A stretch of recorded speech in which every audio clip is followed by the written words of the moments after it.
Ako si Ka Banong, isang simpleng antingero sa aming baryo.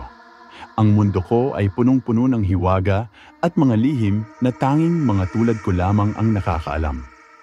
Matagal na akong tagapag-ingat ng isang mutya, isang pambihirang agimat na mula sa kabundukan ng Sierra Madre. Pinaniniwalaan na ito'y binabantayan ng isang diwata at ako ang pinagkatiwalaan niyang magtanggol sa kapayapaan ng mga tao laban sa mga nilalang ng dilim.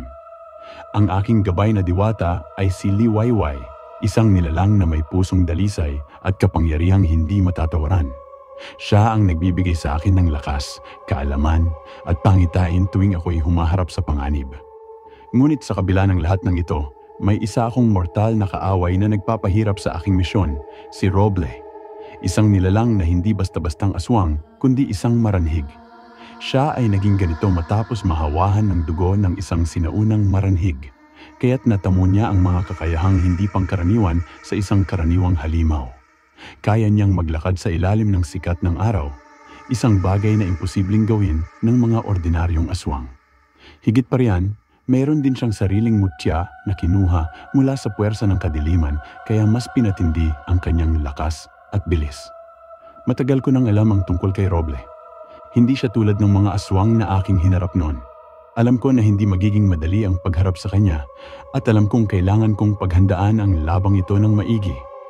Minsan, sa tulong ng aking mutya at ng gabay ni Liwayway, napapanaginipan ko ang mga darating na pangyayari. Sa mga panaginip ko, paulit-ulit kong nakikita si Roble. Ang mga mata niyang pulang-pula, ang katawan niyang malabato sa tigas at ang kakaibang bilis na parabang hangin lamang siya. Isang gabi, habang ako'y nakaupo sa ilalim ng puno ng balete, naramdaman ko ang malamig na simoy ng hangin, isang senyales na malapit na si Roble. Alam kong darating ang sandaling ito at ako'y handa na.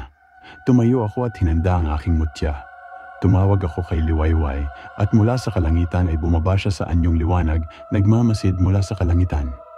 "Kabanong," wika niya sa malambing ngunit matatag na tinig. "Ang oras ng paghaharap ay narito na. Maging maingat ka." Naglakad ako patungo sa kakahuyan, sa lugar na kadalasan kong ginagamit bilang protektadong pwesto. Nang marating ko ang gitna ng gubat, biglang tumahimik ang paligid. Wala akong marinig kundi ang tibok ng puso ko. Alam kong naroroon na si Roble, nakatago, naghihintay ng tamang oras para umatake. Kinuha ko ang aking panyo mula sa bulsa. Ito'y ibinabad ko sa tubig na mula sa mahiwagang ilog na itinuro ni Liwayway. Nagsimulang umusal ng dasal si Liwayway at nagbitaw ako ng mga salita ng proteksyon, tinatawag ang kapangyarihan ng bakod at poder. Poder at bakod sa aking harap, mga puwersang tagapagtanggol, ako'y inyong akapin, bulong ko. Nagliwanag ang paligid ko at isang malinaw na harang ang pumalibot sa akin, isang proteksyon laban sa anumang nilalang na magtatangkang sumalakay. Bigla, mula sa likod ng isang puno, sumugod si Roble. Ang bilis niya ay hindi pangkaraniwan, parang kidlat na humawi sa hangin. Bago ko pa man maisip kung saan siya babagsak, mabilis siyang tumalon patungo sa akin, ngunit nakailag ako ng bahagya. Sa sobrang bilis ng kanyang paggalaw, para siyang hanging hindi mahuli. "Hindi mo ako basta-basta matatalo, Kabanong," bulong niya. Ang boses niya ay malamig at puno ng galit. Ako'y higit sa isang ordinaryong maranhig. Ako'y pinatindi ng kapangyarihang mas matanda pa sa atin. Kaagad akong umatras at nag-usal muli ng bakod upang mapalakas ang proteksyon ko. Mula sa aking mutya, dumaloy ang enerhiya, lumilikha ng mga kalasag sa paligid ko. Alam kong hindi sapat ang depensa lamang, kailangan kong atakihin siya. Binato ko siya ng itim na abo mula sa isang bulsa, isang sangkap na kilala upang makapinsala sa mga nilalang ng dilim. Sa sobrang bilis niya, mabilis din siyang nakaiwas. Lumipad siya sa ere at biglang tumama mula sa kaliwang gilid. Binubugahan ako ng isang itim na usok na nagmumula sa kanyang mga palad.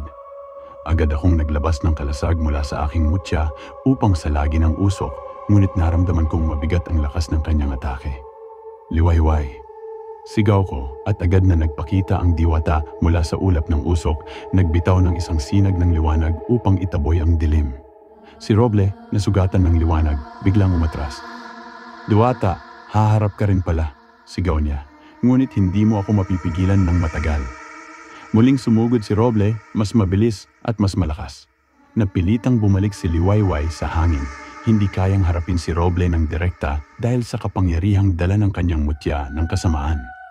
Habang si Roble ay papalapit sa akin, nagbigay siya ng napakalakas na hampas ng kanyang kamay. Sumalakay ng buong puwersa. Bago niya ako tamaan, iniwas ko ang katawan ko. At sa isang mabilis na galaw, hinugot ko ang aking bolo na pinahiran ng langis mula sa mahiwagang puno ng balete. Tinaga ko siya sa braso. Ang sugat ay nagdulot ng matinding pangingisay kay Roble, ngunit mabilis din siyang nakabawi na parang ang sugat ay walang epekto sa kanya. Akala mo ba'y sapat na ang bolo mong may banal na langis? Bulong ni Roble, hindi mo naiintindihan ang tunay kong kapangyarihan. Mula sa kanyang bulsa, hinugot niya ang isang itim na mutya na tila kumikislap ng itim na liwanag. Naramdaman ko agad ang malakas na puwersa nito. Nag-usal siya ng mga dasal ng kasamaan at biglang nagbago ang anyo niya. Mas naging mataas siya, ang kanyang balat ay naging parang bato at ang kanyang mga matay lumiwanag ng pula. Kabanong, tapos ka na! Nagpakawala siya ng isang matinding hampas na parang bagyo, ngunit bago ito lumapit sa akin, nag-usal ako ng pinakalumang dasal ng aming lahi. Mula sa lupa ay sumibol ang mga ugat ng puno ng balete at mabilis na pumalibot kay Roble, kinukulong siya sa kanyang lugar. Ngayon na ang oras, sigaw ni Liwayway at sumanib siya sa aking mutya. Tumayo ako at itinaas ang bolo ko, ang kapangyarihan ng diwatay nasa akin. Sa isang mabilis na galaw, tinaga ko si Roble sa kanyang dibdib. Ang sigaw ni Roble ay umalingaw-ngaw sa buong gubat. Ang kanyang katawan ay unti-unting nalusaw, ngunit bago siya tuluyang maglaho, nagbitaw siya ng isang huling babala. Hindi ito ang katapusan, Kabanong. Ang kadiliman ay muling babangon. At sa wakas, nawala si Roble. Ngunit alam kong hindi ito ang huling beses na haharapin ko ang ganitong uri ng kalaban. Sa mundong ito ng mga anting-anting at mutya, ang laban ay hindi natatapos.